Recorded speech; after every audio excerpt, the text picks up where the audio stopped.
This happened about 3 years ago. Four of us, myself, my boss, Elias, and two of my closest colleagues, Sarah and Jim, decided to head out to the Cascade Mountains for a corporate retreat. We needed a place to brainstorm a high-stakes project away from the chaos of the city. We found a rental that promised total isolation, a massive hand-hewn log cabin surrounded by miles of ancient pine trees. No cell service, no Wi-Fi, just the silence of the woods. The cabin was beautiful, but it had an oppressive energy. Even with all the lights on, the corners of the rooms remained swallowed in deep, heavy shadows. Elias, being a bit of a rugged survivalist, decided to get the massive stone fireplace going in the main hall. As the dry logs began to crackle and pop, a strange sound started drifting down from the chimney. It wasn't the roar of the fire or the whistling of the wind. It sounded like someone was blowing air rhythmically through a hollow pipe. Suddenly, several small, blackened objects fell out of the flue and landed directly in the hot embers. I quickly grabbed a pair of tongs and pulled them out before they turned to ash. They were charred photographs. When I wiped away the soot, my blood turned to ice. They were pictures of us, taken from the tree line earlier that day as we arrived at the cabin. Our faces were circled in thick, aggressive black ink. Elias tried to laugh it off, claiming the owner must be a prankster, but the air in that room suddenly felt 20 degrees colder.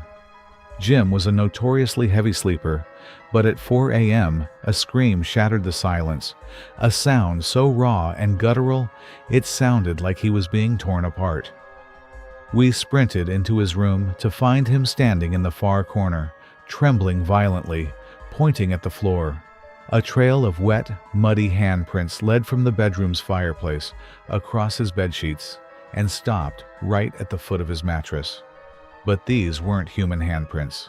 They only had 4 incredibly long, spindly fingers, and the palms were nearly twice the size of a grown man's. We searched the entire house, closets, crawl spaces, even the attic, but found nothing. Panicked, we ran to the car to leave, only to find all 4 tires had been professionally slashed. We were trapped, miles from civilization, with something that could enter the house through the walls. On the final night, we didn't dare go to our separate rooms. We huddled together in the living room, barricading the heavy oak doors with furniture.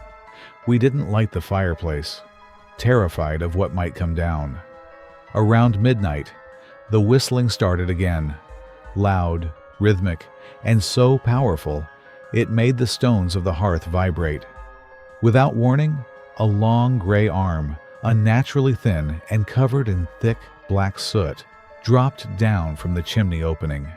It began to feel around the stone floor, its long, sharp black nails scratching against the hearth with a sound like a knife on a chalkboard. Then, a voice spoke from inside the flue. It wasn't human, but it mimicked Elias's voice with terrifying precision. It whispered, "Marcus, come closer. I found something for you in the flue." We didn't wait for it to climb out. We grabbed our gear and sprinted out the front door, running 5 miles through the freezing, pitch-black woods until we reached the main highway. When the police investigated the next morning, the cabin was empty. However, inside the chimney, they discovered a small, hidden stone panel. Behind it was a crawl space containing a filthy mattress and 4 hand-carved wooden dolls. Each doll was wrapped in small strips of fabric that had been cut from our own clothes and bags while we were sleeping. The owner of the cabin had been dead for 10 years. To this day, nobody knows who or what had been renting that place to unsuspecting travelers. Every time I hear a draft in my own chimney now, I can't help but look for that gray, 4-fingered hand.